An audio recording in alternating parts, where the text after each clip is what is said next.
Chiefs Kingdom. It's Wednesday. It's 7 o'clock Kingdom time. That means it's time for Chiefs Kingdom Live.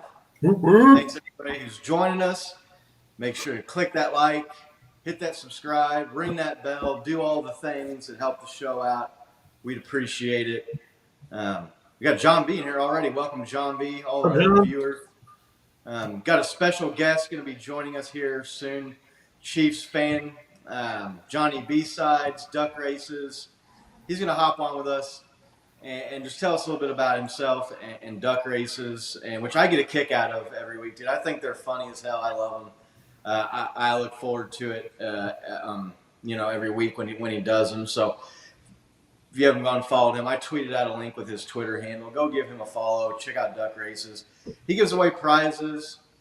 Just a cool dude. Got a chance to meet him when we were in Arizona. So he's going to be jumping on here pretty soon. We're going to talk that infuriating, nauseating, depressing, whatever adjective you want to use to describe that loss to the Indianapolis Colts.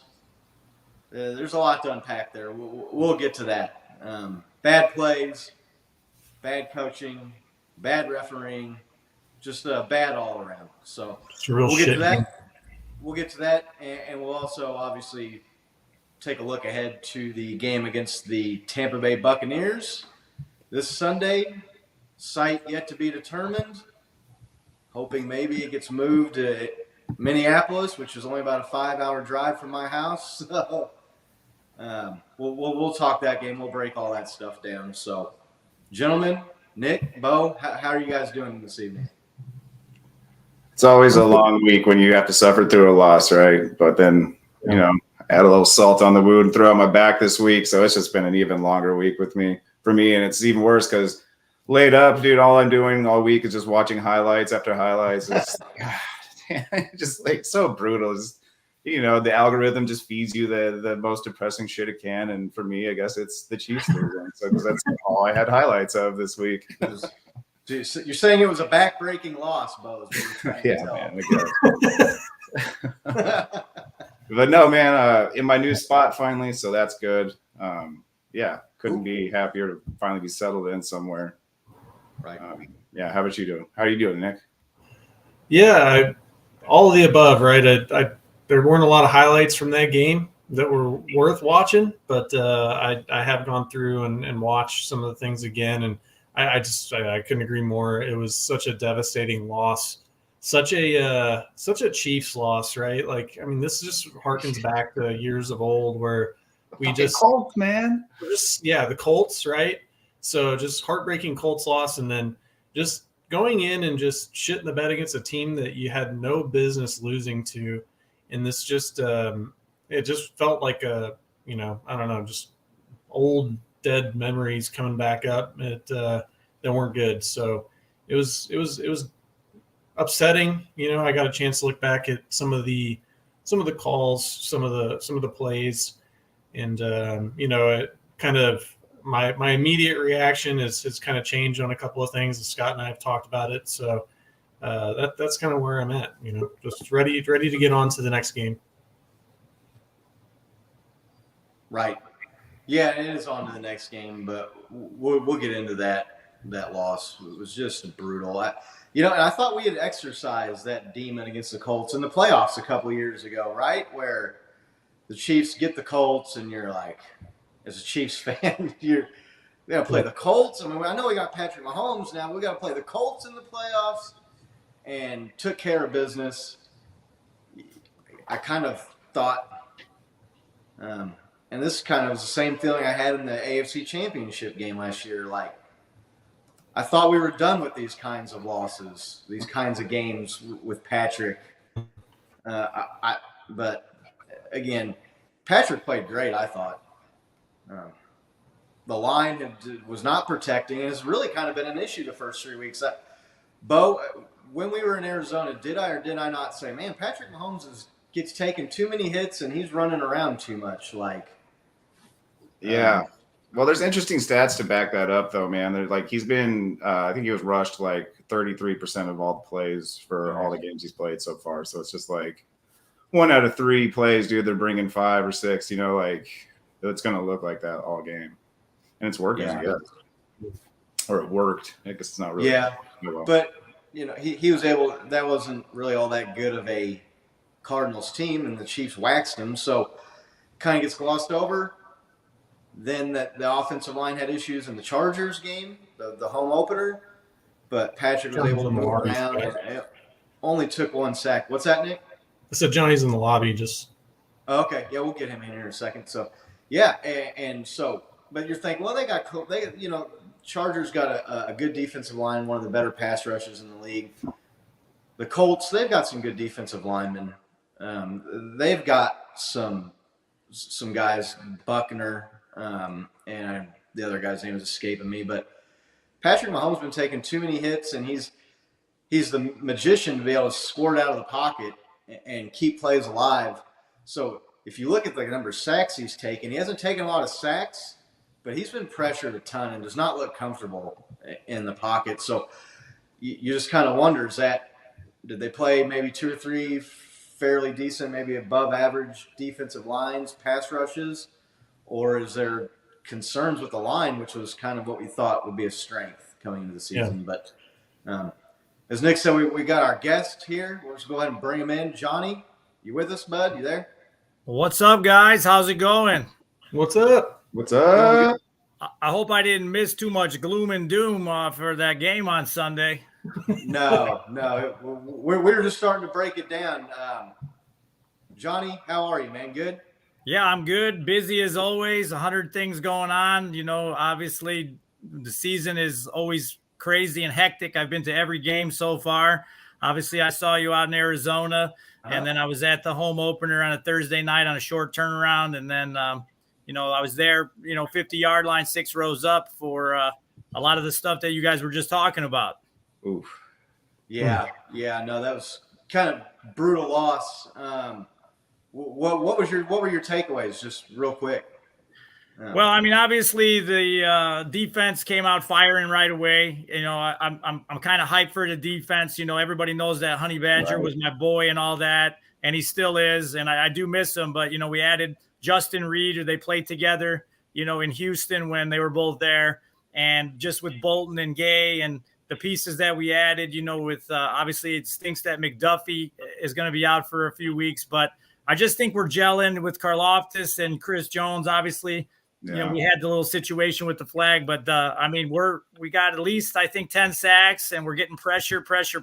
And, to have the defense come out and get the ball back like that, and then just automatically with, trying to field that ball at the 2-yard line and just put us behind the 8 ball, just kind of what you were saying. I was having that vibe, we exercised the demons when we took care of Andrew Luck in that playoff game in the snow. But I'm like, here we go. I'm in Indianapolis again, and we're already just giving the ball back. And then just a lot of just little things that game, just little things adding up, adding up. You missed the extra point. You missed the field goal. You don't have your normal field goal kicker. Kelsey drops a touchdown pass. The routes just seem to be a little bit off, that pass that Mahomes had late to Watson was there. He just stepped up a little bit late. The protection broke down, and they got him by the toe, and then he just couldn't get the mustard on the ball to get it there. Just like a bunch of those little things just piling up the whole game, and you could feel it. In the crowd, you could feel it. And then I'm feeling good. We get the sack. It's 4th and forever. And then, of course, we all know what happened with the he must have said your mama wears armory boots. I don't know what he said, but it must have been bad, man. It must have been bad. So. Yeah, let's all hope that Matt Ryan can recover from that, right? What an atrocious attack on his soul, I guess. Well, a lot of people know and don't know that I play poker, and I play at some pretty high levels. So I heard what Matt Ryan said after the game, and I heard what the referee said after the game, and they're both lying. I can tell you that right now. They're both lying. Obviously, we saw Chris Jones's reaction, and he's like, I guess we're not playing football anymore. We got to change it because, the game's getting soft. I mean, pretty much that's what he was saying without saying it. But, you just can't let the referees, just change the game like that. We're the ones that made the defensive plays to get the ball back, and then to have something like that. It was just and it was funny because I'd never seen a fan base so terrified before the game. They were so terrified, oh, man, they're going to open the roof up. It's going to be a nice day. Don't score too many points on us. And all of a sudden, after the game, people are yelling in my face. Like, I'm not even engaging these people. And they're going to the Super Bowl. They beat the Chiefs. So, like, a lot of people say, like, you know, since the Mahomes era and we got that Super Bowl, we're like every team Super Bowl every year. And, I mean, the way they were acting, it was hilarious. Oh, man. Yeah, no, you could tell the crowd was like rabid after the game. And it's a week 3 game, and I know a couple of people that have traveled and gone to the games there in Indianapolis, and they have not had nice things to say about the fans in Indianapolis. So I will say I was sitting in a section that was very close, and I had a couple of guys next to me that were football guys, and they were a little bit older guys, and they kind of knew what was going on. They knew that they got a couple of breaks, and they were feeling that their season was slipping away. And you know, those 2 guys that I was kind of sitting by were actually fun to be around during the game. You know, obviously it was a close game, which makes it exciting, even though we didn't perform offensively, and obviously special teams disaster like we usually do. But at least those guys understood football that were around me. You know, it was more like when I was leaving the stadium and like, and the people were on the streets, because it's just like a free for all on the streets in Indianapolis when the game lets out. And it was pretty crazy. What some of the people were saying, but you know, that's why you play a full season and not 3 games. So, well, congrats to them. It'll be the biggest game they play this year. So yeah, for sure. Maybe they'll make T-shirts like the Chargers. I don't know. Maybe they'll make some T-shirts. How great is it though, as a Chiefs fan though, to like have this kind of like, you know, attack from the NFL on you, right? Like my dad was so happy when the Bears beat us in preseason, right? Like that was his pinnacle. It's like, oh, we beat the Chiefs. Like, dude, it's preseason, right? Now, like the Colts think they won the Super Bowl. It's hilarious. Yeah, it's kind of funny because I was born in Chicago and I live in Indiana a long time now. And there's a lot of Bears fans. There's kind of, you know, a decent amount of Colts fans where I'm at, mostly Bears fans, but a lot of Colts fans, and then a lot of Packers fans. It's weird. I think it's just Rodgers. And it was kind of the same thing, you know, like all my friends were asking me to go to that preseason game. I'm like, dude, everybody knows I hate preseason, like whatever. Like, and they're like, no, you got to come. We're going to hang out. And I was like, all right, I'll go. So I was there for the first half. We had a good time. We took some pictures, whatever. And then I left. And then I left at halftime, you know, and then everybody's like, you lost. I'm like, what? Like, are you really celebrating a preseason game? Like when we took the starters out, we were destroying you. Who cares? Yeah, I mean, that's why you play a marathon season. You got one bye only now. You got an extra playoff team. You got an extra week in the season. You know, what was it sucked? Did it suck to lose? Yeah, but if we have Butker, we don't lose that game. So hopefully he'll be back soon. And, you know, I do like that even though we lost, the defense, I mean, I said this on Twitter. I mean, arguably, I mean, you give up a touchdown when you give the ball up at the 2-yard line. Yeah. And then, you know, that's it until the end. You know, it takes a penalty to extend the drive to give them another touchdown. So arguably the defense, if everything is kosher, it's 0 touchdowns. I mean, we're getting pressure, you know, we're mixing it up with some safety blitzes and some corner blitzes. You know, Jones, Frank Clark, you know, Karlaftis are getting mad pressure. You know, Bolton with a couple sacks. That's huge, you know, from the linebacker, you know, and we could have won that game defensively if the flag stays in the pocket. And that's not something that we've had during the Mahomes era. So if maybe the offense isn't clicking quite the way it usually is, we're still in the game. You know, I mean, that game obviously came down to the last second. Still don't know why Andy Reid or whoever's calling timeouts isn't trying to save a little time. I mean, it'd been nice to have 50 seconds instead of 30. Still don't know what that was all about. But, I mean, I was right there. I was going like this, bro, timeout. But they don't. Was that just to show faith in the defense? That's the only thing I can think of is that he doesn't want to, like, tell the defense, like, I think you're going to give up a touchdown here. But who cares, right? You know, there is something to that. But, I mean, I like it. It's a young defense. I mean, early in the season, I can see the logic on that. I can definitely see the logic. But, you know, the bottom line is that the defense stops them anyway, which you're hoping for anyway. They have timeouts too. It's not like they're in a rush. Right. If you stop them, then we just take a knee. So what is the difference? You know, like for me, what is the difference? Right. Yeah, you take a knee with a minute left instead of 25 seconds or whatever it ended up being after they scored the touchdown. And you know, it's just one of those things where the timeouts are more valuable, or the time is more valuable than the timeouts when you're trying to get the ball back, because You can work the sidelines. You have ways to stop the clock. You can spike the ball. You can't add more time onto the clock. There's no way for the coach to add time on and say, hey, this is my one time in the second half where I'd like to add 30 seconds to the clock, please. There's none of that. There's other ways to stop the clock. To me, it's just that's been Andy's kind of knock, and part of his issue forever has been clock management and time management.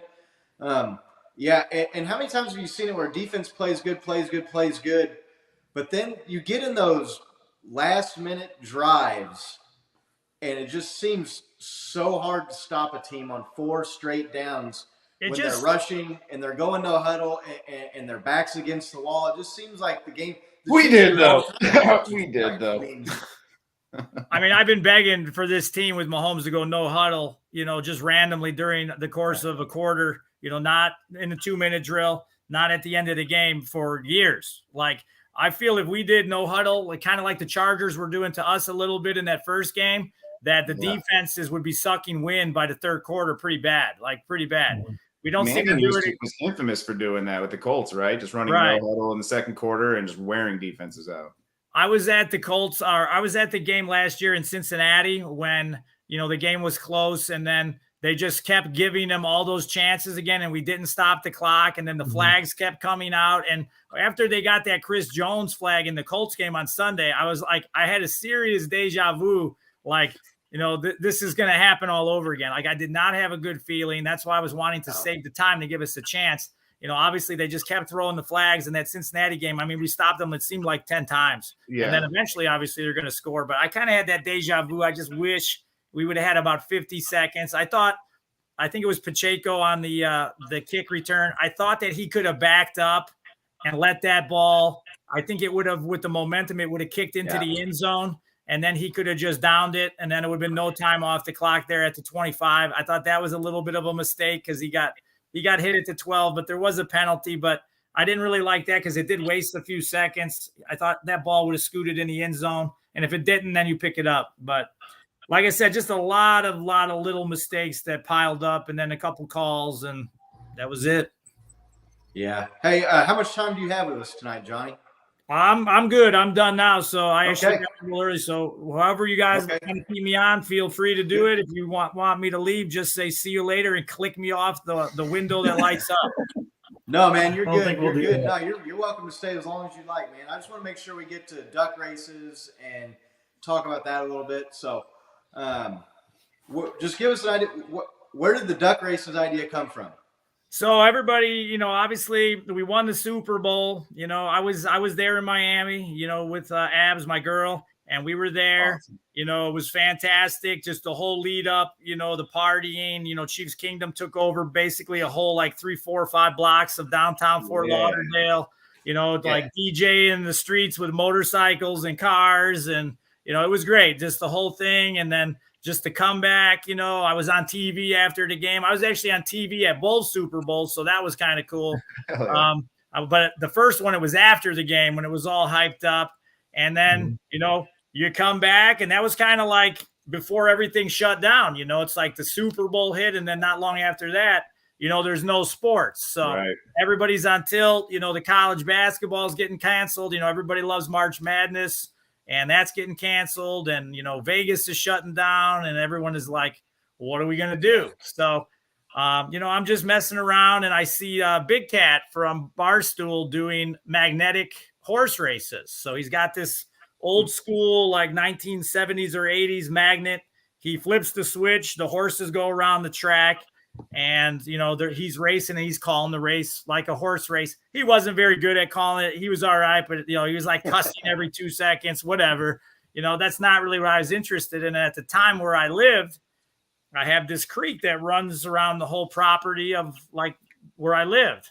So one day I was just driving over the road where the creek goes underneath it. And I said, you know what? I said, I can get rubber ducks. I said, I can put numbers on them, with a Sharpie. We just won the Super Bowl.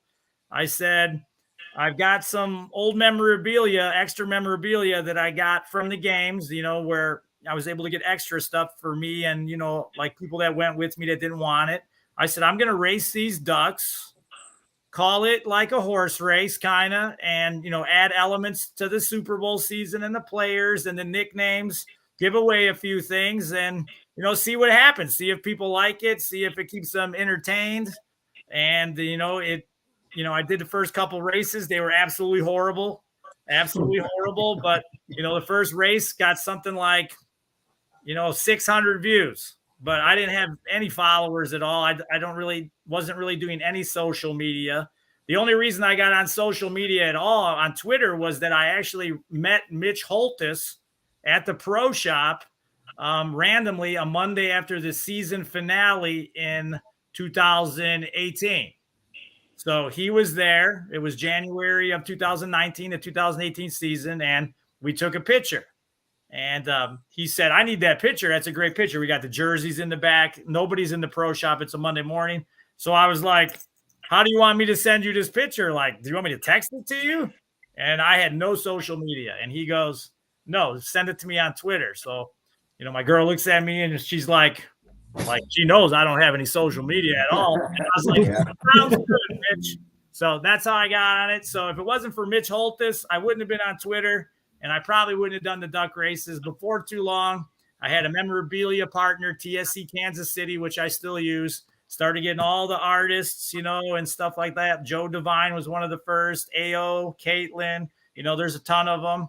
Yeah. I got an arm list, RJ, Artist Chief, Chris Chansey. I mean, I could list them all day. I've got spare moves this year for the custom Chiefs shoes and Vans.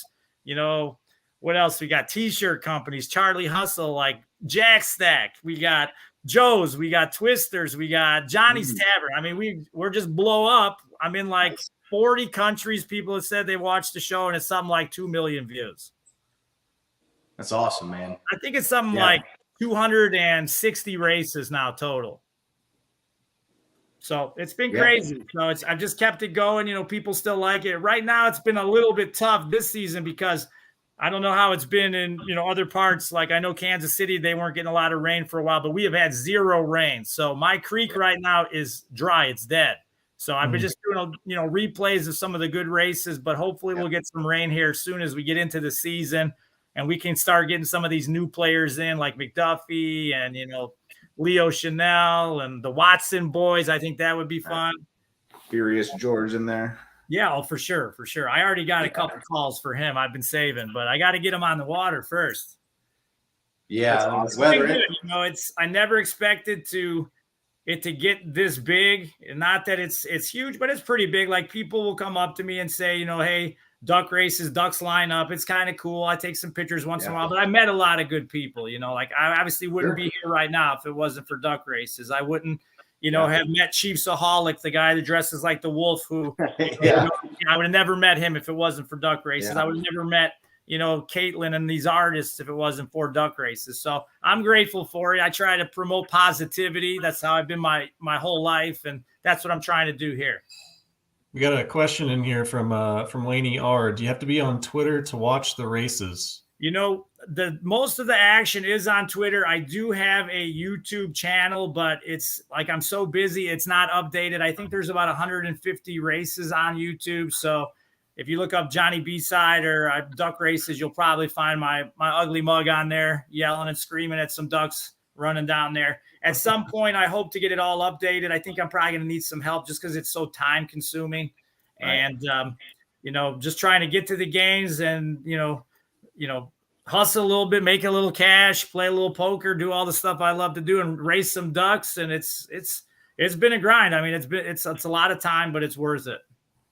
Yeah. Cool. Yeah, no, I like it, man. And the positivity thing is awesome. It's just fun when you watch it. You definitely get that feel that you can tell that it's just have fun. And it's, Chiefs, I love the playoff ones where you were doing like the Derek Carr ones and the playoff quarterbacks. And once the team's lost, you're like, well, he's out of here. And so, cool. It was a lot of fun. Yeah, I hope to do that again this year. It got a little play, on that. The Chiefs ones are always the biggest, but I hope to do something that again. I'd like to bring, I do have some connections here in Chicago. I used to do a segment on a podcast about sports betting, Johnny B for 3. I'd give 3 bets a week. And so I have done some stuff with them and the Bears. where we giving away some like Peanut Tillman jerseys. So we did do a few Bears races, like Bears Legends. It was kind of fun. Obviously the Chiefs are my passion. That's my squad, since a long time when I was a little kid, back in 1987 or 88, little kid. So I've been ride or die Chiefs for a long time. My wife's been into Chiefs since 2000 when she met me. So she had a lot of pain too. And the good thing about her is she's a high level athlete, and she didn't know much about football. So she didn't have any allegiance to football. So when I brought her to Arrowhead back in 2000 or 2001, that was it. It was it. It was over. And now she's all in. And obviously, she would love to be at every game with me, but she goes to all the playoff games, all the big ones. And sometimes work gets in the way, so she can't make them all. But if you're looking, guys out there, and you have your girl and she's not sure about the football 24/7, trust me, they're out there. Just be patient. Be patient. I can attest for that. They are out there. Yeah. No, that's the three of us are all 80s kids growing up, Chiefs fans too. We grew up in the Albuquerque area. The three of us did. Nice. And our guy, Bo, here, he was Nick and I's family are from Kansas City, so we've been Chiefs fans forever. Bo was a Joe Montana fan, and Joe came to the Chiefs, and he started watching Chiefs games with us, and then Joe retired. And once you start watching Chiefs games and you become part of Chiefs Kingdom, it just sticks. So he's been Chiefs Kingdom since mid late 80s too. Whenever Joe got to the Chiefs there in early 90s. Early 90s, but yeah, still a long ass time. Yeah, this necklace that I wear, my mom got it for me. We're trying to think back how long I was, and the back of the necklace says 1988 on an inscription. It has 88 like the year it was made. So I think it was maybe 87. I was a little kid, so it was whatever. But growing up and being born in Chicago, it was kind of strange because I never really had allegiance. I was an NFL guy. I just loved the idea of the sport, the different sizes of the players. And I was just watching any game that I could, and, not having money to go to games and stuff like that. Like even though I lived relatively close, I just never was at games, but whoever was on TV, I would watch, and I liked Marino. Obviously I knew about Walter Payton, obviously Barry Sanders, but when my mom had a friend that moved to Kansas City, she had a company in Chicago. They opened it in Kansas City. And something happened. She wanted to see my mom, and some kind of tragedy. I don't know. And she's like, well, I got Johnny. I can't make it, whatever. She goes, well, I'll send you guys some plane tickets to come to Kansas City. She goes, he likes football, right? And she's like, yeah. She goes, all right, so I'll send you guys some plane tickets, and then I'll bring you guys out, and we'll go to the Arrowhead, and I'll show you everything. So bottom line, it was like I'd never been on a plane before. We didn't have money to do that. So here I am, this little kid, I'm jumping on a plane in Chicago, going to Kansas City, land. She picks us up in the town car or whatever. And I'm like, holy cow, like VIP, shows me the town, loved it. The people so nice, the barbecue, ran into Dan Sally Amua, just randomly out on the, at a restaurant or something. And nose tackle for the Chiefs. And he was great. And they got me the starter jacket, satin. And just when I showed up to that stadium and, turning in and just like the smokestacks and the flags, I didn't even get inside yet. And I knew it was it, just the whole experience. And then once I got inside, they were not very good, but they ended up winning that game somehow. I still don't know. And that was it. That was my team from that point on. And then, as I got older, I had my own money. I've been a season ticket holder a long, long time. And I was at the Derek Thomas, game with all the sacks, and I've seen a lot of those heartbreak games, got to see the Super Bowl in Miami too. And, but I'm still hungry for more, one's not enough. So no, it's one of those things where it just sucks you in and Arrowhead. And I remember growing up, living a long ways away, Albuquerque. That's a long ways from Kansas City, obviously. And just watching years and years of the Chiefs and hearing about Arrowhead and then moving here in 2000 and going to my first game, I remember it like it was yesterday. Exactly what you said, just pulling into the parking lot and seeing the stadium and smelling the smoke and hearing people playing music and everybody's just having a good time. And you got people tailgating next to each other. You got people serving up food, eating food and having a good time. And the fireworks go off an hour before the kickoff, and yeah, it was pretty cool. It was a night game too, so the stadium was lit up. Definitely one of a kind experience. I had never been treated, as a kid. Obviously, I was always very perceptive of things, at a young age. But I had never been treated as good by just the whole experience of that trip, and just a group of people that I didn't know in my entire life. And Chicago, there's a lot of good people. There's a lot of people that will just walk past you if you're falling down on the street. It's a little bit of everything. I'm sure it's like that everywhere, at some points, but just like the overall, community, the family feeling of people that you don't know. It just blew my mind as, someone being from, Chicago and, then moving to Indiana where I live now. It kind of has more of that feel to it. That's why I kind of left. And, it was just, I'll never forget it, man. It was instant, once I was there, that was my squad. And then I was ride or die for sure. Dude, that's what I tell everybody. The tailgating experience alone will change most people. If you're on the edge of any team or you're a casual watcher, you will become a Chiefs fan if you go to a tailgate experience in Kansas City. Like I said, so welcoming. Everybody's just down to share their food, willing to bring you in, talk to you, be curious about where you're from, what you're doing, and everything like that. Love it. Yeah. Right. When people say Kansas City is the biggest small city in America, and we've got the Chiefs and we got pro sports and we've got a lot of the things the bigger cities have, but it's still got kind of like that small town, down home generosity. The people here are super nice, super great place for sure. I think Nick was one to ask you, you've been to a lot of games. Yeah. Yeah. So, I mean, out of all the different stadiums you've been to, what was your favorite experience outside of Arrowhead? Yeah, I get this question. Not including the Super Bowl, because that's a little too easy. I'm a big believer that every Super Bowl should be played in Miami, just because the way that the stadium is set up, it's very nice place to run a Super Bowl, because a lot of people don't know they set up a perimeter basically around the stadium. So when you get your ticket, I did not know this till I went. You scan your ticket, you go through security, you're in a perimeter. So you can go all around the perimeter. They have concerts. They have the, pregame show with whoever's doing it. You can go in and out of the stadium if you want. And it's a very good setup. And the way that it is there, it's in Miami Gardens. It's not in Miami, but it's kind of in between Miami and Fort Lauderdale. You got the sun, you got the beach, you got all the hotels. I just think it's a really, really good place to have it. But I would always pick Miami just because of the Super Bowl, but I know I can't pick that. So favorite stadium. First of all, I'll start with my least favorite stadium, and that is Candlestick Park. Candlestick Park, thank God they tore it down. Horrible stadium. They should have tore it down the minute it was put up. Let me think.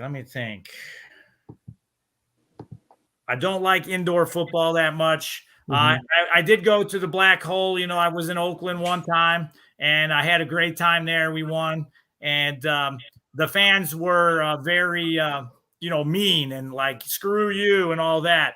And then when I went to the game last year in Vegas for that first Chiefs-Raiders game that had fans, they were so not Raiders fans. It's amazing what $600 a ticket would do to your fan base. Welcome to Vegas. Hope we have a close game. And I looked at it, I'm like, Abby, what is this person talking about? You're supposed to tell me that I suck and that we're going to destroy you. So, that was a good experience. But the nicest stadium, I think I would probably have to say, it's tough, man. It's tough to compare anything to a thing. I've been to Lambeau, but it was for a preseason game. I mean, even for a preseason game, I was there for business, and I went to this preseason game, and it was not the Chiefs playing. Lambeau, I'm going to get there for a Chiefs-Packers game. I did have fun in Buffalo. I went to Buffalo a couple times for Chiefs games, and the stadium itself is not great, but the vibe is great. The vibe is great. Yeah, so I haven't been to a lot of road games. I've been to a few stadiums because if we go to a place that has a stadium, I try to do a stadium tour where they take care of.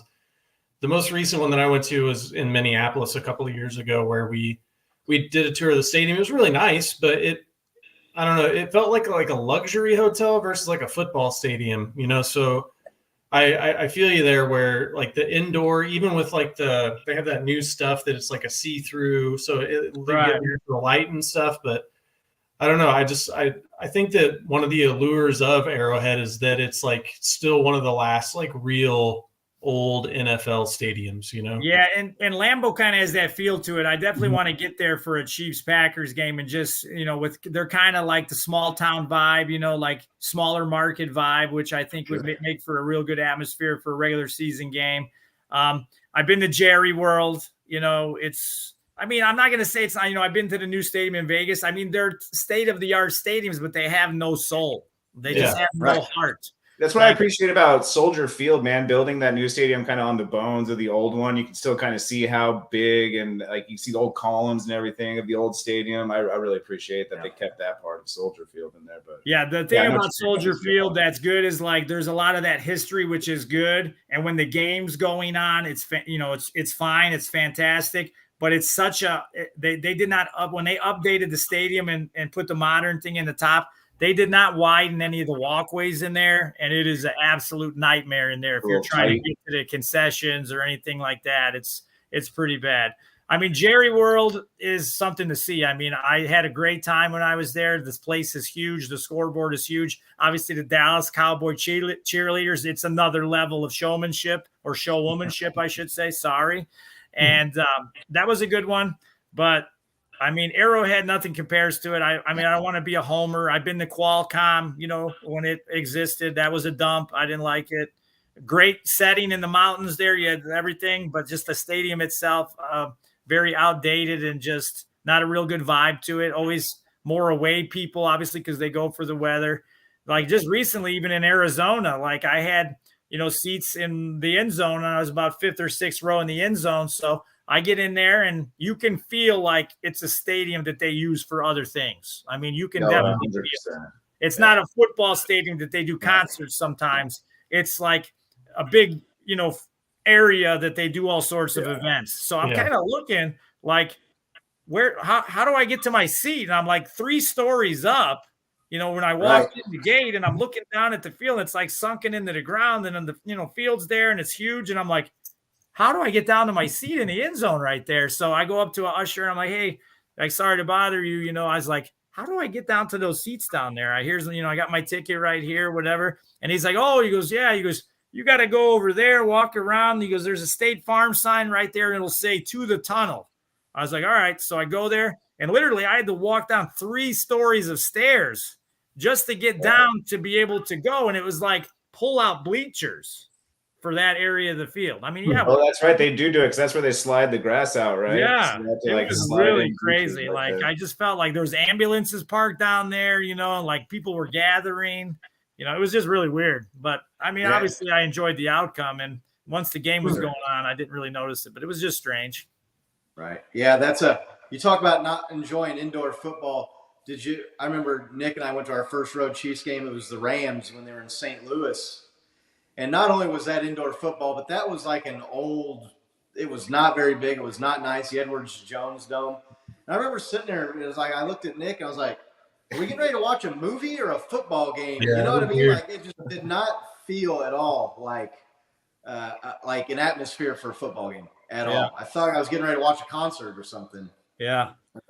I've been to, stadiums that I've been to, Cleveland, is like, I'm not going to say it's the nicest stadium, but had a really good time there. Like the way it's set up, downtown, and you could walk to like the restaurants, and they have a little area with bars and restaurants. There's a couple of casinos downtown. You got the Rock and Roll Hall of Fame. It was a good vibe, really good vibe. I really enjoyed, what was the one I was going to say? Oh, I can't think of which one I was going to say, but I've been to a lot of them. But, the Indianapolis stadium, I was going to say, I'd never been to it with the roof opened. So this time Sunday, the roof was open, and I actually liked it way better. Like, even though we lost, like the sun was in, it felt like you were at like a regular football game. I thought they missed the opportunity for a flyover since they usually have the roof closed. I thought that would have been cool. It was a nice blue sky most of the game. So I thought they missed that. They choked that a little bit, but I guess Irsay didn't decide he was going to open the roof till that morning. So I saw him tweet it out and I was like, all right. But He probably saw that stat with Mahomes and Domes and said, we better open this baby up a little bit. Yeah. I don't. He crushed it in every stadium, but yeah, it definitely is good when you're taking the elements out of the game for him. But to me, I think it's so funny when I see pictures, and I never having seen it in person. To me, Lucas Oil there in Indianapolis, it looks like a warehouse or something when you're standing on the outside of it looking at it. Barn or something. It's so funny you say that because I'm talking to Chiefs, Chiefsaholic, and we're like kind of meeting, and we're gonna meet for dinner the night before, and I'm like, hey man, and he's like, somebody just told me, he goes, and I'm standing outside the stadium and I'm posting a picture. He goes, it looks like a giant Kroger, like a Kroger grocery store, like the dark bricks, and I was just dying, So he's telling me this, and I'm telling Abby, and it's like we're dying, and then we just lost. And we're driving home, to go home from the game. And we're like, damn, we just lost. We're on tilt, whatever. And what the hell passes us is a Kroger semi. We passed the Kroger semi on the highway. I'm like, are you serious right now? Does this really have to be the semi I'm passing right now? So it's kind of funny.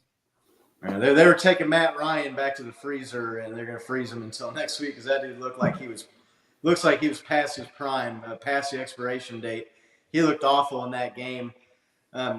Nick's got some clips, and we'll just talk about that game a little bit. Real quick, hey, Johnny B, did you know that Pat McAfee gave you a shout-out on his show? I didn't. Usually people tell me if I get shout-outs, but, there was a lot of people.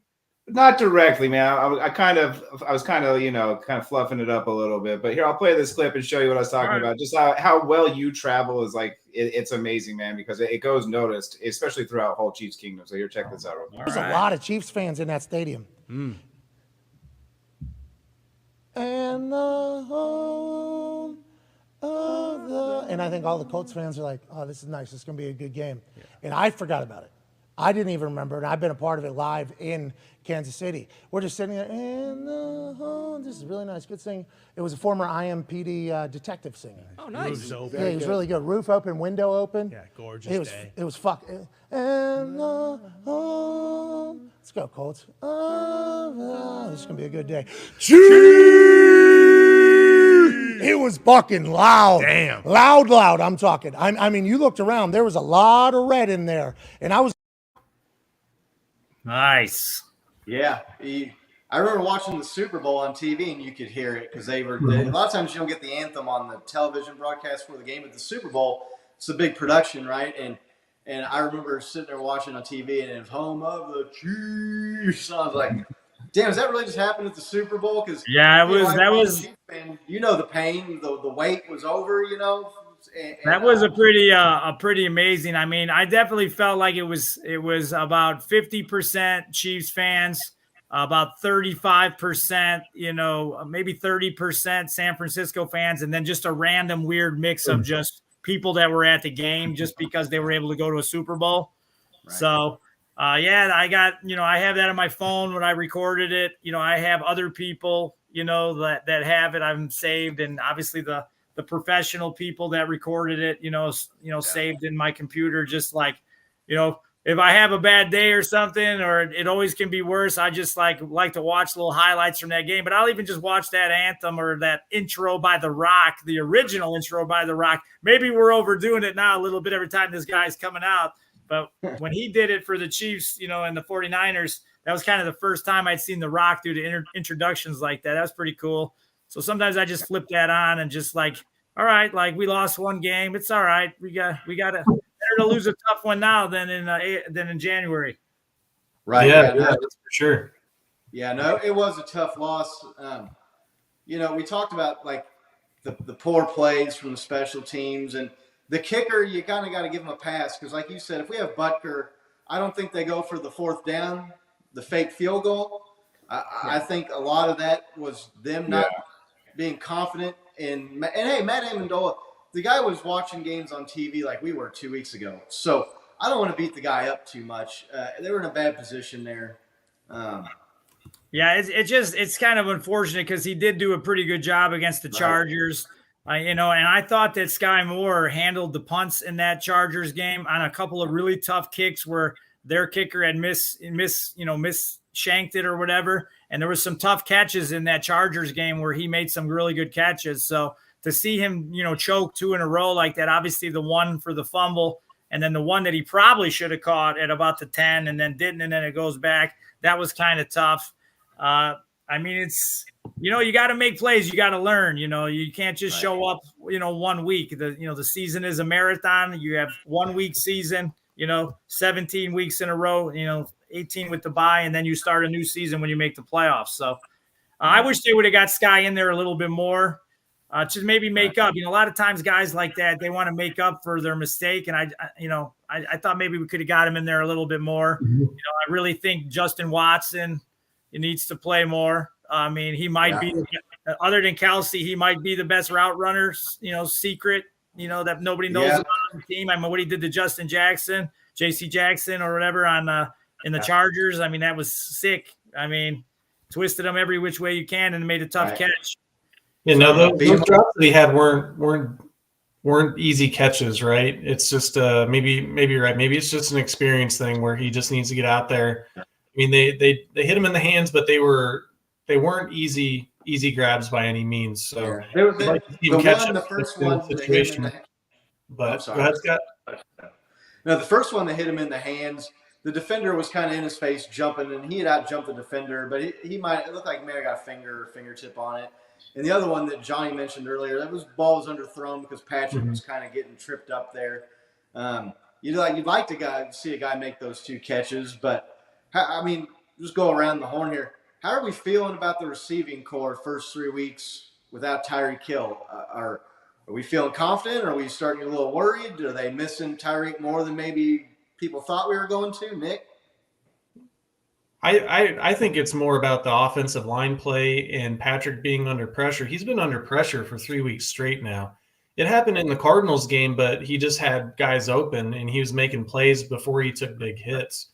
I think that if he has a little bit more time to find these guys and let their routes progress a little bit, I think he's still getting used to having to run around and then look for new guys, because I think he's used to looking for Kelsey, he's used to looking for Cheetah in those situations, and now the big game breaker is gone, and so he's still settling into who's the dude that I'm going to trust in this situation. But I think that if we can get him a little bit more time where he feels a little bit more comfortable, I think we're going to see the offense look better. I haven't watched like all 22 to see if guys are getting separation or not, but I'm just seeing him under duress, over and over and over again. And so I'd like to see the offensive line get a little bit better protection before I can make a real judgment on the receiving core. I saw the muscle memory kick in of Mahomes when he went for that deep ball on MVS, right, and overthrew him by like 5 yards because Cheetah obviously makes up that distance and catches that ball, right? But then you just saw him kind of shift modes, right, and like starts finding everybody else, dude. I'm a huge fan of Watson, dude. Like I think that kid's gonna blow up this year. Still high on that guy. Yeah, blow up.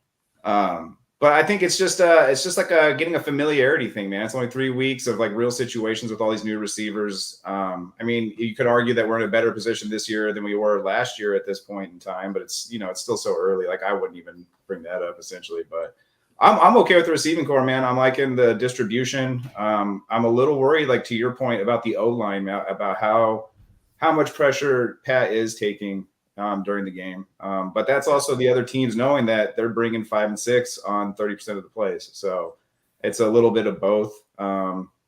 He's the magician though. Like he'll make it work out. He's only been sacked once a game. So Yeah, sacks haven't really been an issue. The pressure, obviously, he's been dodging it, not getting sacked, but he's been taking hits. Mm-hmm. No one was a bigger Tyreek fan than me. I saw him as a rookie in training camp really up close, and I said, this guy has a chance to be special. Like just his twitch, his muscle twitch and his ability to accelerate and just change directions, was noticeable. It was noticeable. Yeah. And when he scored that first touchdown, when he wasn't even playing that much, against the Chargers when Alex Smith was the quarterback and he's doing the bye-bye, I was like, this guy is going to blow up. And he did, I wish we would have given him, $50 million, 2 years is fully guaranteed or something to keep him here just a couple more years so we can get his prime. But the reality is we offered him a good amount of money. He wanted to get the bag. It is what it is. I don't wish anything bad for him. I wish him nothing but the best, except when he plays us. I got a lot of memories. I got him doing a backflip right behind me, signed autograph picture, and a backflip right up there. You know, I even had my sign, the second Super Bowl, I had my cheetah sign when I was on TV for him. But one thing that we got to do, in my opinion, with this wide receiving core is the coaching staff. The last two games in about the 10-yard line and in has been dreadful. Like, what are we doing in the 10-yard line and in? We got Kelsey, Jody Fortson, MVS. We have all these tall guys, and you see all these other teams do these nice, tall, go up and get it over the little DB's back shoulders, and we're not doing these throws. Like, why are we not throwing the ball up to these tall receivers? Like, it's a totally different element that we haven't really had the luxury to have other than Kelsey. MVS, CEH and Andy Reid wants to lean into our run game. What the hell is that? Like, you got MVS, you got Juju. He's a lot bigger than you think. You got Watson. That kid can jump, man. Like, you got Fortson. Like, let's do some jump balls and do some back shoulder down in the red zone. Let's go. What are we waiting for? Like, that's my biggest thing. Like, I think the receivers are going to be fine. They're taller. They're fast. Let's use them, the proper way in proper positions. Like, we don't have to do the flip pass to Kelsey every time. The shuffle. That's my biggest gripe during these games. I text these two guys during the games, like, this is just atrocious play calling. Like, what are we even doing? Let's use some of these weapons that we acquired. It's so boring when they do. It's like let them go up and get the ball. Like, let's see. I mean, we saw what Fortson did in that game against the Redskins, the preseason game. Like, he came in during the Chargers game after he had a nice touchdown, in Arizona, and they throw the ball low. Like, I'm like, the DBs is a shrimp. Like, throw it up there. Like, that's my biggest gripe. I think the receivers are going to be fine. I just want to use them properly in the right parts of the field. Right. The jump ball thing is a good point. I think that takes a lot of trust, though, because if you throw it up for grabs, somebody else might grab it. And so maybe you see that come around a little bit more as they practice together and get on the same page, and maybe Mahomes gets a little more trust in those guys.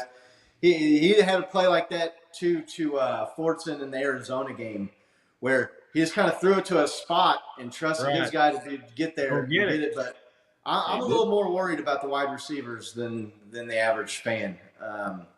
I just haven't seen, like you said, MVS. They said, oh, he's a speedster, and he had the fastest clocked time in a game last year, and he's almost as fast as the cheetah. He didn't look nearly as fast as the cheetah on that overthrow, because I promise you, Tyreek Hill would caught that pass. I think he misstepped on that pass. I'm not 100% sure. I thought I saw him about halfway through the route, like catch a toe or something, and it really threw off his rhythm. I can't be 100% because I was watching it live, but I remember thinking, we missed one there. But yeah, we got to hit some. I mean, the Kelsey drop of that pad, that might have been the best pass of the game. I mean, I hate to say it. I mean, he obviously knew it. He took responsibility for it. It's my bad, but that would have won the game. I mean, it was a tough throw. It was a tight window. I didn't even realize how good a throw it was till I saw the replay when I was, home from the game, and I was like, damn, like now I know why he's tweeting that out. Like, he had the exact same reaction to the game that I did. And here's the snippet from his podcast. The Kelseys are no longer undefeated, thanks to Travis and the Chiefs losing their first game to the Colts, 17-20. Tight. Yeah. I had a feeling you might say that. Yeah. I mean, that's how I felt too. No one's going to be more upset with Travis Kelce than Travis Kelce for that play. Dude, yeah. That's a tough catch, though. He's coming. I mean, he's turning the balls on his outside shoulder. And look, the guy's human. He's going to make mistakes, right? I mean, you expect him to make that play 99 out of 100. What about the play where he was open in the end zone a little bit earlier in the game, and the defender just runs right into him, grabs his jersey, never turns and looks for the ball? To me, that's almost as big of a blown call by the refs, or you can put the blame on the refs, because you can see in the snapshot there in the bottom left, the guy's standing right there staring right at the play with his hands on his knees. The defender's not turning looking for the ball. He's running into him. He's got a hold of his left jersey there, or I guess that would be his right arm, his right sleeve of his jersey. That That's play the there and the Chris Jones trash talk penalty that I don't think I've ever seen a player get a penalty for trash talk. I've seen guys get penalties for finger wagging or pointing in someone's face. I've seen Tyreek get the penalty for doing the deuces to somebody. But for me, two guys after a play to make that call, which is A, not only is it a call that they never make, but B, how many times have you heard referees say after a game, oh, well, we didn't want to call a penalty there because it's a crucial play in the fourth quarter with the game on the line, and we don't want to take the game over, and we don't want to become part of the game. To call a penalty that you never call in a situation where you're already reluctant to call penalties anyway, to me is mind-blowing. I think if they call the pass interference and they give the Chiefs a new set of downs, or if the guy doesn't interfere with him and he catches the touchdown there, or the Chris Jones play go the other way, I think the Chiefs win the game. Yeah, like it was like that's 10 different ways to die, for sure. I mean, that clip that you showed, I mean, that's the textbook pass interference. A DB has no idea where the ball is. His back is completely turned around. He's got both hands on the defender, impeding him. I mean, that is the definition of pass interference. That'd be first and goal. That would have been first and goal because it happened in the end zone. You could have handed to CEH, boring place, hand it to CH, let him fall into the end zone. You probably would have scored there for sure. Even I could have kicked the field goal from that distance. No problem. We win the game. There was another play in that game that nobody's talking about that happened shortly before all the Chris Jones stuff on that drive, I believe, where Frank Clark, he was getting held a lot during the game as well, a lot.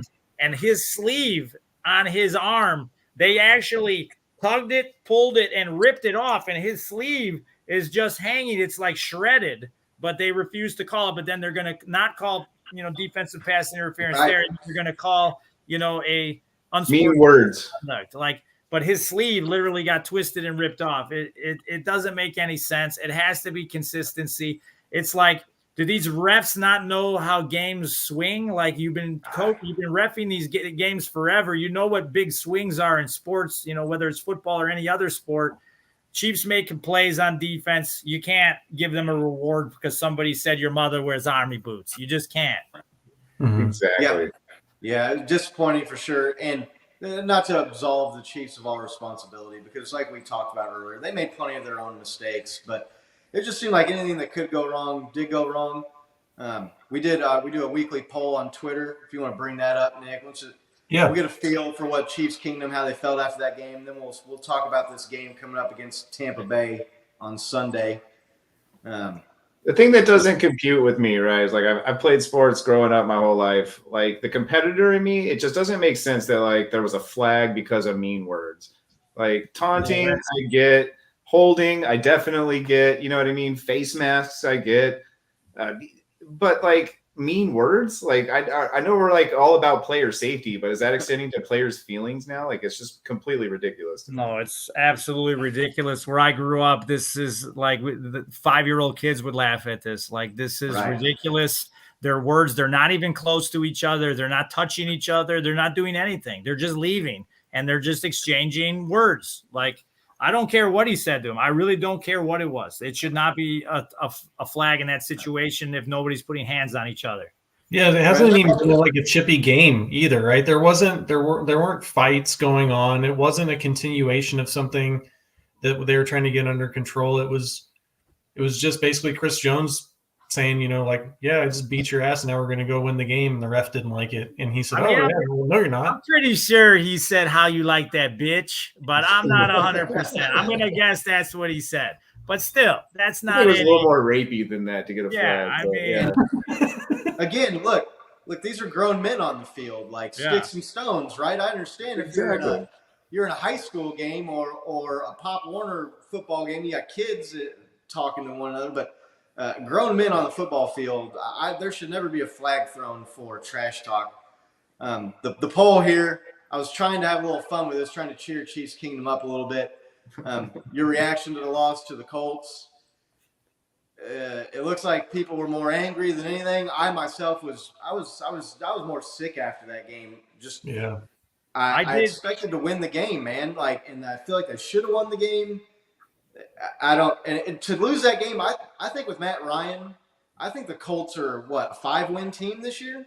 He looked terrible. They did not look good on offense at all. Oh yeah, 5 sacks, right? 3 fumbles or Right. something like that. Well, the D was bringing the heat. Without Taylor, they're obviously a dreadful team. Yeah. You got to respect that. Just because he's so dangerous. And I see that he was on the injury report this week now, so he obviously took his lumps from that defense. Versus the Chiefs. I voted for Barf on that. I did participate in it, and it was definitely being there. It was a Barf moment for me, just because of so many different ways of potentially losing the game. So I did vote for Barf, but I did enjoy the poll. I did like the use of emojis for the different emotions. So I did like it. But you hit the nail right on the head earlier, right? It was that accumulation of mistakes, man. And like the Colts, for what it is, they capitalized on what it seemed like every single mistake we made. They like either turned 3 points or 7 points out of it. I mean, really easy to do when you give it to them on the one, but dude, we just gave up so many mistakes that I feel like we lost that game. You know what it felt like? It felt like the first quarter of that Houston playoff game, if we did that for an entire game, right? Yeah, where we were down 24-0 and came back and miraculous win. But it was just, they just seemed, like you said, out of sync. And I've seen that a few times with this team since Reed's been the coach. I remember there was a time when it was an Alex Smith game against the Jets, right? And the Jets were like a hapless team, and we went into New York and just puked all over our shoes. And it's weird. I don't know if I don't watch enough of other teams, right? Like every game of, another team to know if this is like a common thing or if it's just like an Andy Reid thing. But it's just like the team just didn't look like they took the game seriously or were ready to play, Go ahead, Johnny. The bottom line is this is what needs to happen with this team. You don't get this type of quarterback often, and now you got a defense that's going to be, in my opinion, it's probably going to end up being top 10 or better this year, and it's only going to get better as we gel and learn to play together since we're so young. McDuffie's going to come back and all that, but you've got to put the gas pedal down, and that's the one criticism. I love Andy Reid. Don't get me wrong. I think he's a genius. He's got a Super Bowl. But, this is not the type of quarterback that you win one Super Bowl with. He's got to stop feeling sorry for these other teams because they're part of his coaching tree or whatever. And you got to try to score 45, 50 points a game, and you never let up. You never let up. If you're up by 40 and there's 8 minutes left, okay, you take the starters out, but you still run your plays. You still go. You cannot take your foot off the gas pedal. You cannot, try to run the clock out because this guy used to be in your coaching tree. You destroy everybody. This is professional sports. They're going to screw you with unsportsmanlike conduct flags. Beat their ass, win by 35 points, 30 points, and then no one's going to say anything, and then they're going to be scared. Everyone's going to be scared. They're going to be like, how are we going to stop this team? They're going to be 4 quarters, gas pedal down in your face the whole game. And then you put a top 10 defense with that, and you get some short fields. Holy cow. Now you got something. Yeah, we've said on the show several times, sorry, Scotty, that if Mahomes gets a top 10 or top 5 defense, just shut down the league, right? It's all over. It's a fact. It's all over. And according to ESPN fantasy leagues, we have the 6th ranked defense in the league. Yeah, I took the defense in my fantasy because obviously I was at training camp. I saw the speed. I saw the vibe. I saw Frank Clark taking Karlaftis out right in front of my eyes, working with him. And obviously, Frank, has had some health issues. I think I know what he's got going on. And it's not easy what I think he has. And he's lost a little weight and he's motivated. He took less to stay with the team, because he knows, and he's becoming a man. He's maturing, like he said. Mm-hmm. And I knew the defense was going to eventually be good this year. I didn't know if it would be this good, this quick. So I took that, Chiefs defense, late in the draft, and they're all laughing at me. But now, 10 sacks, a couple turnovers, a touchdown, 99-yard pick 6. And now they're like, dang, dude. They're like, how did you know? And I'm like, because I saw it when I was in training camp. Right. Yeah. Yeah, they've been a stealthy pickup for sure. And, yeah, we've talked about for 3 years. I'm like, I've gone back to a couple of years where the Chiefs had 3 or 4 losses. I'm thinking, if they have a top 10 defense, Chiefs go undefeated that year. And now here we are sitting at 2-1 and lost a game where the defense basically gave up 1 touchdown. So it just shows the more you think you know, the less you know sometimes. But, Yeah, I'm finding myself getting a little frustrated and sick again just talking about this Cole. Let's talk about the game coming up this weekend against Tampa Bay. It's gonna be an interesting game, especially if they move it to Minneapolis. That's Yeah, I'm like, should I drive there if it's in Minneapolis? It's like 7 hours, 45 minutes. Do I make that drive? It's a horrible drive, though. It's one of my most hated drives on earth. Like, I drove to Minneapolis a couple times, and I just hate it. So I don't know if I'm going to make that one, but yeah, it's a little bit shorter of a drive for us here in KC. It's about 6 hours, maybe 5.5 if you don't stop and drive a little fast. But yeah, that changes a lot of it because you look at you got to think there'll be more Chiefs fans at that game than Tampa Bay fans if they move it to Minneapolis. So I read this, and I don't know if it's true. I guess, like, obviously there's always contingencies in case something happens, especially with it's not the first time there's been a hurricane or whatever. But I guess if there's an international team that's the home team, that I guess they often use that one as the site. And I guess Minnesota's playing the Saints this weekend in London, and I guess Minnesota is technically the home team. So I guess that would make sense. It's going to be interesting. I saw that the Bucs defense was taking a little bit of shots at our offensive line, which kind of, we were talking about that earlier today of like, what's the problem? So maybe, I'm glad he did that. Maybe this will wake up and shake up, Orlando a little bit, and, some of the guys there to get Mahomes a little cleaner. Here they're basically saying that our offensive line is no better than the one that we threw out there with all those injuries in the second Super Bowl. So I hope they all heard it. I'm glad he said it. I hope they get a little chip on their shoulder more than usual. And, it would be nice, with our defense to be, smacking Brady in the face all day long. I mean, I'm looking forward to it to get back out there and start swinging some punches and see what happens. It could be the last time for Mahomes and Brady. You never know.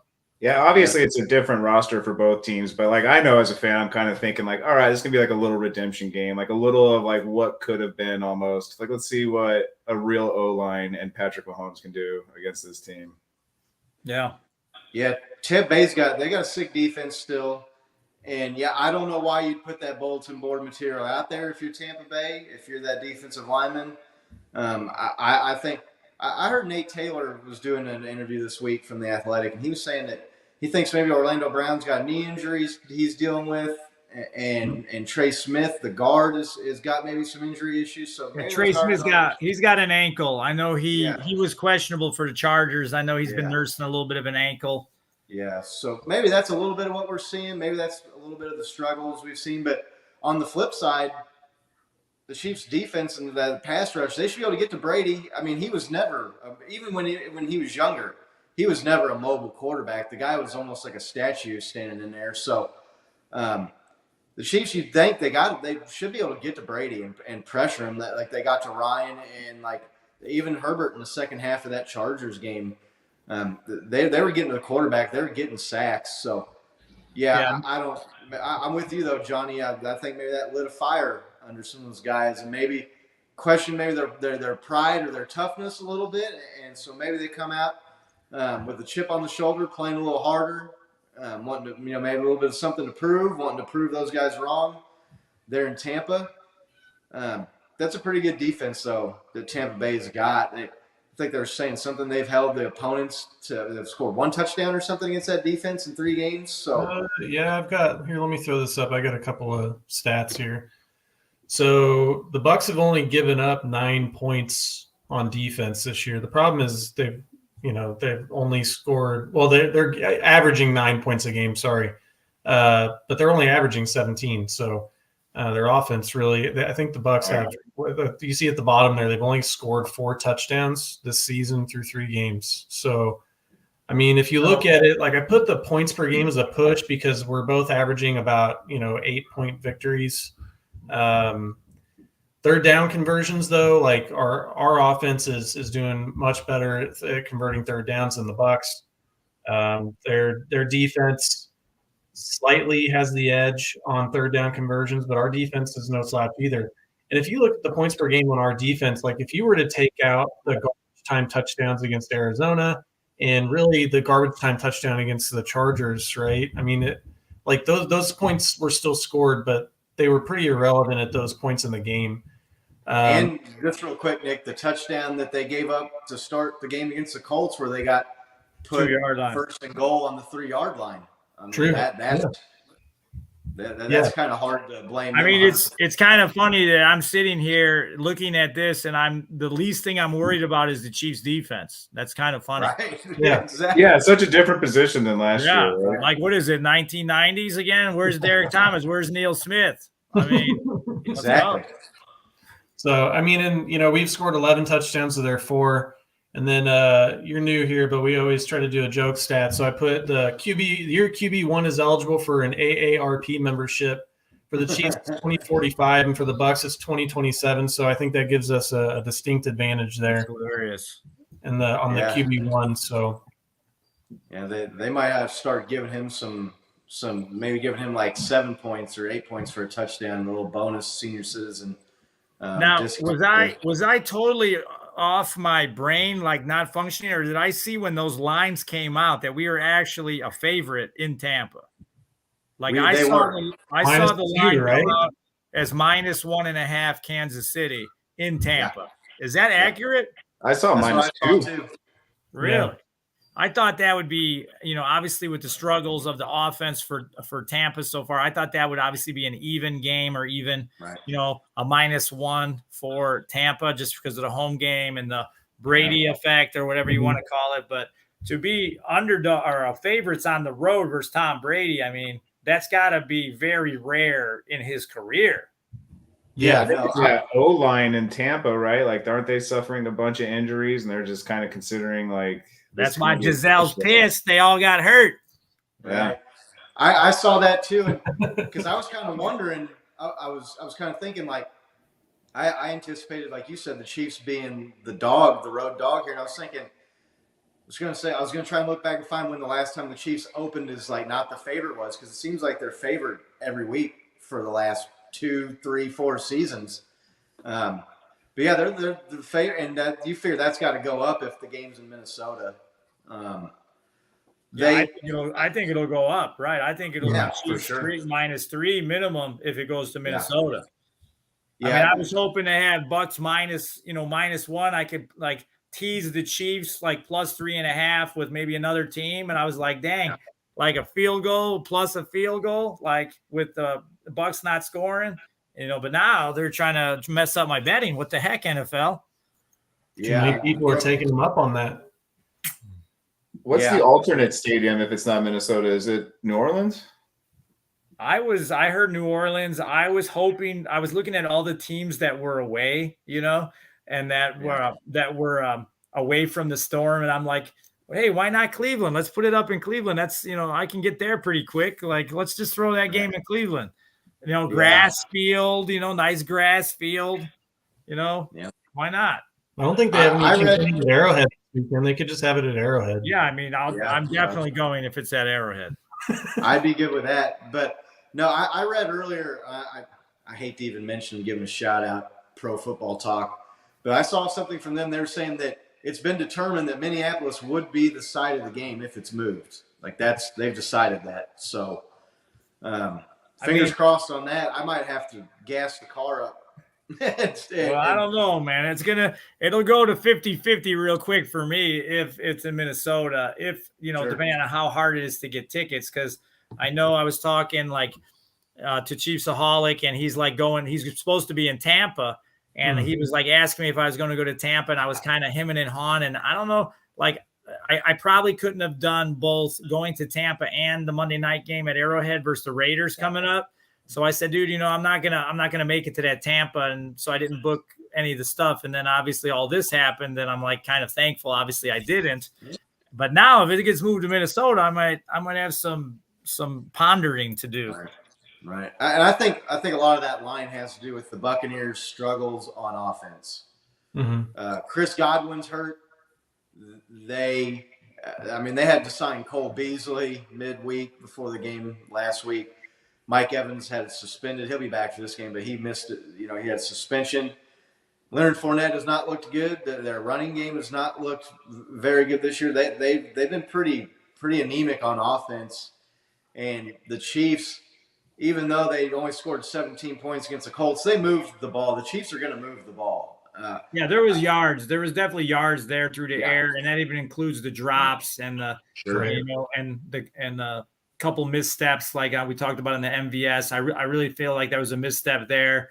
Mahomes steps up in the pocket a little earlier. If the pocket's a little cleaner, he hits Justin Watson there for that nice out route, or that he kept digging, after the play broke down. The guy is always open. I don't know if it's just me looking at it, but 84 is always open. He's one-on-one every time. Yeah. He's always open. I'm just saying. I'm with you. I hear you.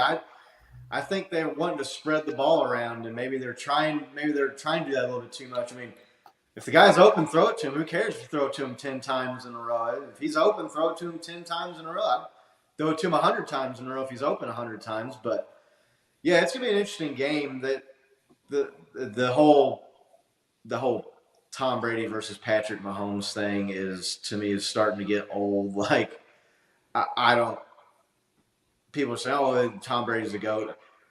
Tom Brady was never as good as Patrick Mahomes in his prime. Like, Tom Brady had a lot of good defenses, and he had good seasons. He had a 50 touchdown season when they had Randy Moss, but that season, like, when he had Randy Moss, obviously he was motivated. Randy Moss was motivated. That was a pretty spectacular season. But for me, obviously he's been in good positions with good defenses, as you just said. Yeah. But that one season is the memorable season I have as a football fan from Tom Brady. Yeah. Like, the other ones is like, yeah, he makes some good throws. He's obviously knows what he's doing. He maneuvers the pocket well, even though he's not fast. But that one season is the memorable. Mahomes, like I was saying not long ago, is like you can watch a 1 year highlight reel of Mahomes throws, and it looks like any other Hall of Fame quarterback's career highlight reel. Yeah, right. It's accurate. Like, I just watched a video not long ago, about 7 minutes long, of last year's throws, and watching all the games, being at a lot of them up close. I'm like, well, they missed that throw. They didn't put that throw in the highlight. They missed that throw. So it's like literally one season worth of throws is like a career highlight reel for a lot of these other quarterbacks. Right. Well, and you see these stats too, that the records, maybe the right word to use, but they talk about most games with 400 yards passing and 5 touchdowns in a career. And Mahomes is like second on the list. And the guy that he's behind is Joe Montana, who played 200 or 311 games, and Patrick's played 65 games. Yeah, most games with X amount of touchdown passes and 0 interceptions for a career. And Mahomes is second or third, and same thing, guys ahead of him. Tom Brady had 6 such games, and Mahomes has 4, but Mahomes has been in the league 5 years, and Tom Brady's played 20 years. Like, he's rewriting record books. There's no one's done what he's done in the first 4 or 5 years to start a career. But is Bieniemy going to be calling more short stuff, frustrating Mahomes this week, guys? I cannot stand Eric Bieniemy. Me neither. Like, can Andy Reid just call the plays, please? Like I think Andy Reid, like, a lot of times, like even what he did with this week with this situation where Mahomes wanted to score. I'm yelling from the sixth row at the 50-yard line, like, hello, like, can we get some points before the half? Like, can we try to score? Like, I'm right there with him. Yeah. I feel the pain. And Andy Reid is just falling on the sword, as I saw somebody say. And that's what a good leader does. That's what a good coach does. He's taking the fall for animosity for a situation that really doesn't involve him. And he's done this before, but we know if Andy Reid is calling all these plays that we're not going to see, a lot of these boring plays, especially inside the 10-yard line. That, like I said, the last 2 games, even in the Chargers game, like, there was so many more points to be had there. And just, let's get creative. Let's get on vibe with these new receivers and what their strengths are. Mahomes can do any arm angle. He can make any throw. Like let's open the book up a little bit. We don't have to save it. That's been, I said already during the show, that's been my biggest gripe is some of the play calling. I like to see some design movement with Patrick Mahomes.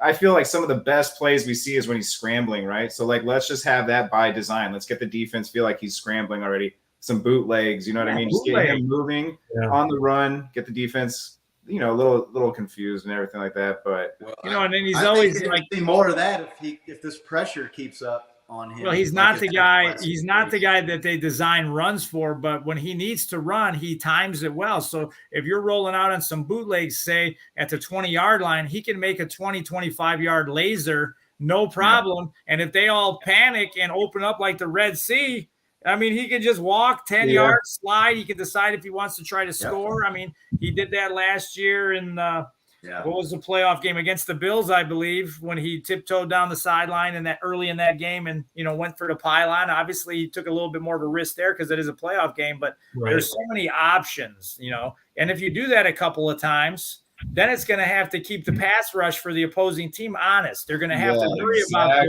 those lanes a little bit. And they're going to have to, strategize a little bit different. Like, are they going to design these rollouts? Now we got to look for that. They've been doing a lot of that with obviously Lamar a little bit this year. I mean, he's leading the league in touchdowns. Maybe obviously a lot of people think he can't throw, but he's dangerous, and he's not even throwing the ball that much. He's just throwing touchdowns. Right. We've had this discussion though about running quarterbacks. And to be clear, I'm not saying we should design runs for them. Right. Movements to the outside, get the defense thinking, get them on their toes, so they're just not so like robotic. But even if he does run, Patrick's smart enough to not take those hits. You see him sliding, you see him getting out of bounds before he takes the hit. Right? He's not trying to prove anything to anybody by trying to truck defenders. I mean. Yeah, he rarely takes a big hit. Even a couple times that he got hit in the game on Sunday, being right there, I was like, man, you see the way that he just kind of slid off the defender. He knew it was coming, but he just didn't take a big hit, and it could have been a lot more of an impact. But he's just very savvy, just with all these little things that like your common fan or non-athlete doesn't recognize. It's just these little things that just add up to make him, the complete player that he is.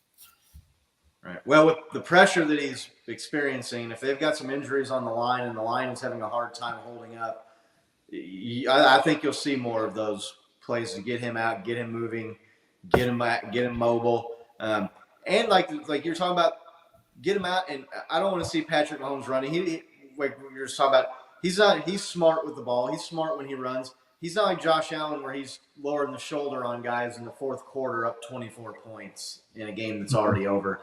He knows to get down. He knows what his limitations are.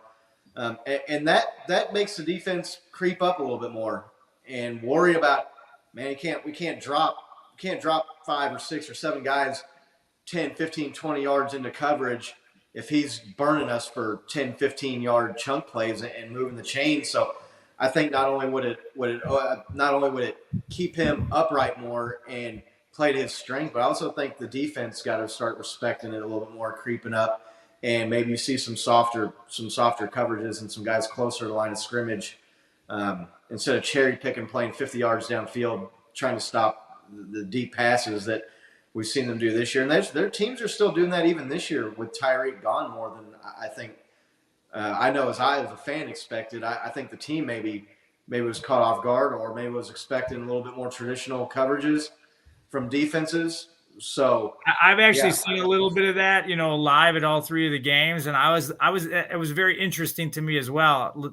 I noticed exactly what you said. I'm like, they're still kind of like, playing back. They're still pretty scared, with what we got that someone's going to burn them deep. Yeah, and it'll come. Those deep shots will come. Obviously, in the opening game, I think it was the Arizona game. Hardman was open on one, and it was early in the game, and I think Mahomes was just juiced up with adrenaline, and he mailed it. He air-mailed it, and everyone was pissed at Hardman because he didn't dive. But I'm going to tell you, that ball was not getting caught. So it was air-mail for sure. And so I have noticed that though, like. I thought they would change it a little bit and let us maybe take some more deep shots, but they're definitely not. I don't think you're going to see that happen until we get a better running game. Sorry, Nick. What do you guys think the dissonance is? There's this whole we're all in agreement, right? There's this collective idea the scheme needs to develop to where get Patrick available to use his arm. Let's use the weapons we went out and get. Why do you think the enemy is holding up, and why do you think they're trying to lean on this run game that's completely non-existent and run CEH 9 times for 0 yards? Well, there's only 7, Bo. Yeah. Excuse me. No, I think that's that's part of why you're still seeing that deep coverage, right? Is because we don't have a rushing attack. And like CEH has had some incredible plays. We've been pretty tough on him on this show in the past, right? We're not the biggest CEH fans, but I just think that like nobody is really scared of us running the ball. I mean, I think that outside of Patrick Mahomes in this last game, we averaged 2 yards a carry, just over 2 yards a carry. And I think that until whether it's Patrick Mahomes, like we said, with some design bootlegs and where he can get out and use his legs. Or whether we have a running game, they're not going to be bringing those guys up. They're just going to put them back in coverage and hope that they can get the guys covered. There's other ways that you can do that too. Like obviously the run game is the run game, but you could do quick screens. You could do quick wide receiver screens as well. Yeah. You could do quick slants, which 2018 season when I was down in LA at the soccer stadium for the opening day, and they just threw that quick slant to Tyreek. And bam, he's gone. Then Jacksonville, you won the Super Bowl. They threw the quick slant to Sammy, and he had the game of his life. Like, where did that play go? Where did that quick slant, 1, 2, 3 step drop, boom, fire on the run in motion? Where did that play go? You hit a couple of those and let the guys, get there. Juju was really good at that when him and Antonio Brown were on the Steelers. They would hit that little quick, slant, and he would just go. He's big, he's fast, he could break tackles. Like, I would like to see some of those quick slants, some of those quick wide receiver screens. And if you can't run the ball or you choose not to run the ball, whatever the reason is, they're going to have to start playing you different if you're getting the ball in your weapons' hands, quickly. And then maybe those deep shots open up. Agree. Yeah, I know I'm getting tired of seeing and we bag on Clyde, but this last game and even the game before that, these are all the running backs. Guys, they're not getting any yards. I'm just tired of seeing them run the ball for 1 yard on first down, run the ball for 1 or 2 yards on second down. Now you're at 3rd and 8, 3rd and 7 all the time. You're putting too much pressure on the offense. I would like to see them throw the ball more on early downs. Yeah, like one of those quick slants or even a wide receiver. Yeah, like you were just talking about. Let's say it gets 6 yards, and then now on second down, you got options. You got a lot of options on second down. Right. Even if it just gets 6 yards. Runs out. Or like when Travis Kelce runs out 5-6 yards and just turns around. Something like that. Get it to him. Get yourself in 2nd and 3rd and shorts and move the chains on second down more often. Put defense on their heels. We got John C. So we got John B., we got John B., and we got John C. in the show tonight. So good to see you on here, John. Glad to have you. That's a lot of action. It is. But good to see you back, John C. Yeah, the Chris Jones penalty. We were talking about that a little bit earlier. I don't know how long you've been in here, John, but just man, I don't. Grown men trash talking each other. If this is a high school game, okay, I get wanting to see more sportsmanship and guys not trash talking, but these are grown men. These are NFL players. You shouldn't be throwing flags for something someone said to another. Am I insane? I've been saying this for my whole life. The whole game is about tackling and ripping the other guy's head off, trying to punch the ball out, trying to, make him feel the hits. But then we're going to worry about taunting and, unsportsmanlike conduct for words. Like, I just don't understand. Yeah. Like, they're having to make rules for the game because the collisions are so violent. Like, are we really worrying about Tyreek throwing the deuce up, when he's scoring? Are we really worrying about, Chris Jones, telling Matt Ryan, you like that, bro, or whatever he said? Like, are we really worrying about this stuff when the whole game, these are the gladiators of modern times? Like, what are we doing?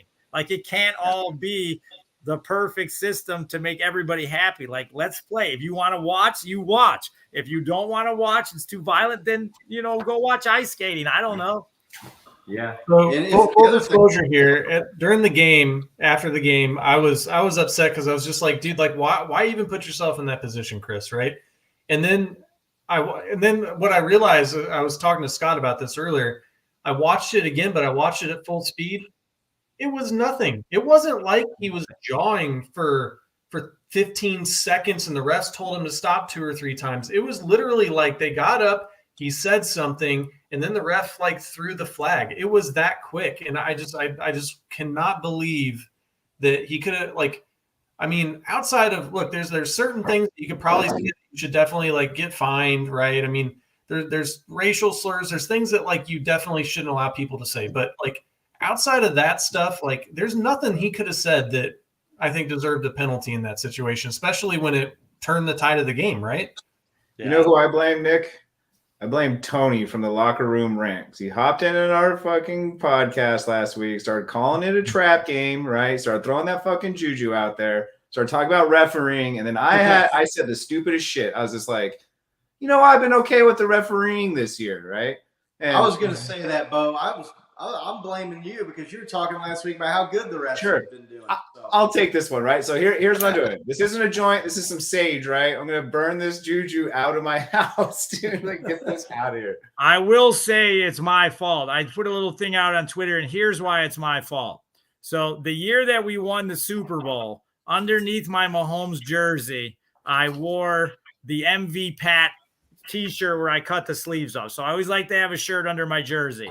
So last year, the year we lost the Super Bowl, I had a Super Bowl patch jersey. We lost. So then last year, obviously, I was rocking the Honey Badger, my boy. I was rocking the Honey Badger jersey. We choked in the AFC Championship, and then Honey Badger left to go to the Saints. So this year, I went back to the Mahomes jersey that we won the Super Bowl in the original, never dry clean, never washed. And I was wearing the Mahomes T-shirt, Super Bowl champions cutoff. Wore it in Arizona, wore it for the game against the Chargers. But then with all the traveling and the craziness, I did not have it in my bag for the Indianapolis game. I had the MV Pat shirt, so I wore the wrong shirt on Sunday underneath my jersey. It's my fault. Don't blame the refs. Don't blame Sky Moore fumbling the ball. I choked. Don't blame the referee comment that you made. The save the sage. It was my fault. I take responsibility. Don't DM me. It's my fault. You can share the blame with Tony from the Locker Room, right? There you go. I broke the dam. Right. Well, and don't blame me because I moved into this house last year. This is the second Chiefs seasons I've been in this house, and I've had 3 watch parties, and they've lost all 3 games. So I'll take a little bit of blame. We stacked the cards against our team with all of our superstitions, didn't we? Right. It was funny because I was the most superstitious person in all my sports and stuff that I did growing up and playing at pretty high levels and stuff like that. And then we won the Super Bowl, and I was like, you know what? I said, it ain't about superstition anymore. I got Patrick Mahomes, but obviously it came back real quick. I was like, no, I got the wrong shirt on. So that went out the window, and you just can't help it. If you make it to Minneapolis or when you make it to Arrowhead for the Monday night game, leave that shirt at home, Johnny. No, I have the other one, the correct one. It's ready to go. I just checked it. It's ready to go. My bad. The MV Pat shirt will stay home. All right, all the Johns in here tonight. John F saying, spread the word. Johnny B cost us the game. I said on Twitter that it was my fault. And I was going to explain why, and here I am doing it. So I'll take the heat. Leave Sky Moore alone. He's just a kid. I have people that make fun of me and say weird stuff to me because I raise ducks all the time. I can take it. No problem. Right. Johnny B is a man of character, taking ownership. That's right. That's right. Does Eric Bieniemy suck? Maybe. I want Big Red to call the plays, but this one's my fault. All right. Well, you guys, before we get out of here, you want to just do it? You guys want to do scores for the game Sunday against Tampa Bay? I'll do a prediction for sure. Let's let our guests go first. Johnny, what's score going to be? Well, first of all, I want to give a shout out because we need this guy back. This is Harrison Butker, number 7 Duck. He was the first Chief to sign a Duck for me. I also got Leo Chanel somewhere, and I got Mark Donovan and Veach and all those guys. So I just want to give a shout out to Butt Kicker. Cool dude, got to meet him. And he signed the Duck for me, and we need him back ASAP, please. Thank you very much. He's back to practice this week, right? Right. I was at his first game when we snatched him off Carolina's practice squad, and he hit the game winner versus Washington at Arrowhead. I was at that game. So I'm going to go Butt Kicker, get back. Chiefs, 31-20. 31-20. Johnny's on the record. Bo? Oh, man, I just sneezed and I almost passed out. Sorry, I threw out my back earlier this week. I like it. I've been thinking about this. I was watching some of the highlights of the Tampa Bay game, and I'm watching our highlights. The football math just seems to add like another shootout, right? Like Mike Evans coming back, the Bucs are primed to kind of like be good and keep us on our toes there. So I'm gonna have this really close. Almost not as close as John F. there with 28-27 by 1 point, but I'm gonna go 28-25 Chiefs. All right, Nick. Yeah, it's the story of the game is going to be our offense versus their defense from what I've seen in the stats that I pulled up, and then just everything that it's indicating that it's really just going to be, can we score points? So I'm going to go Chiefs 24, Bucs 17. I think it's going to be a tighter game. I think that our offense is not going to go buck wild on the Bucs, right? No pun intended there, but I think we pull out the win. And I'd take a touchdown win over Tom Brady any day. So, yeah, that sounds about right. You're kind of thinking along my lines here.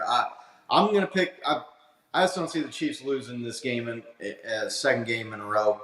Tampa Bay, Tom Brady's getting older and they're struggling on offense. The Chiefs' offense is going to be able to move the ball. They're going to be able to put some points on the board. I don't know that we're going to see like a 35-point performance from the Chiefs, but I'm going to get on the record. Chiefs 23, Tampa Bay 13.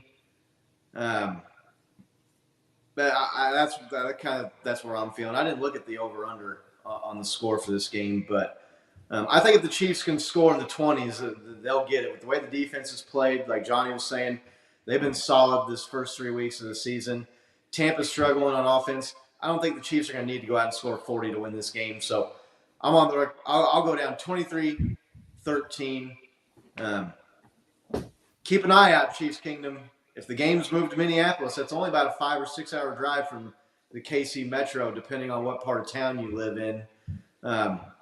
Johnny, I want to thank you again for joining us, man. This has been a lot of fun. I enjoyed seeing your stuff on Twitter, watching the duck races. Tell everybody where they can find you. Give your channel, your memorabilia, your business, whatever you want. Tell the people where they can find you at, man. Yeah, you just find me on Twitter. That's where I'm at. At JB Side 13. That's where I do 95% of everything. I do have a YouTube channel, but it's like I said, a lot of the older races. But if you want to watch it, like quite a few in a row, you can go there. It's at Johnny B Side or Duck Races. If you search that, it'll pop up. But yeah, I'm just literally looking forward to the season. I know we've been trying to get this, for me to get on for a while, and the timing finally matched up. I got to meet you obviously out in Arizona at the party over there at the pregame party. So it's a lot of fun coming on, talking football with, guys that aren't afraid to, make adjustments and comments about what they see and see how we get better and, just enjoying the season. We all waited so long to get the season here. You come out strong and then you get gut punched. I mean, that's what sports is all about. That's why they play the games. You could call it a trap game, but these are all professional athletes. At this point of the season, everybody's playing with pride. You don't want to go down 0-3. So I see why the Colts are hanging around. So I appreciate you guys having me on, and we can do it again. And hopefully I'll get some rain and we get some new duck races, but we'll still keep giving prizes away. We're going to have a Nick Bolton autographed item going up probably tomorrow. I'll announce it. So check that out. It's going to be TSC. And it's Nick Bolton. He had a really good game, obviously, against the Colts, couple sacks. And I'm expecting the Chiefs to get a defensive touchdown on Sunday. That's why I'm going 31. I think we're going to have a couple short fields. And I think we're going to put up 31 points because of the defense giving Mahomes the short field. Nice. I like it. Yeah. I like it. Nick, Bo, good to see you guys as always. Likewise, sir. We're looking forward to the game Sunday. Thanks to everybody that watched. Thanks to everybody that tuned in, everybody that voted on the poll, everybody that sent us a comment, everybody that sent Johnny a question. We just have a lot of fun doing this. We're just fans doing this for fun. And the more the merrier, the more people we can get interacting, the more. Thanks to everybody that followed us on Twitter. We finally got to 1,500 followers, so we're going to be putting together the Patrick Mahomes giveaway. We're kind of cooking up what we're going to put together there. We'll randomly select one of our followers and get hooked up, get him some Patrick Mahomes swag, courtesy of CKL. Thanks again for watching, everybody, and let's go Chiefs. Chiefs. Chiefs.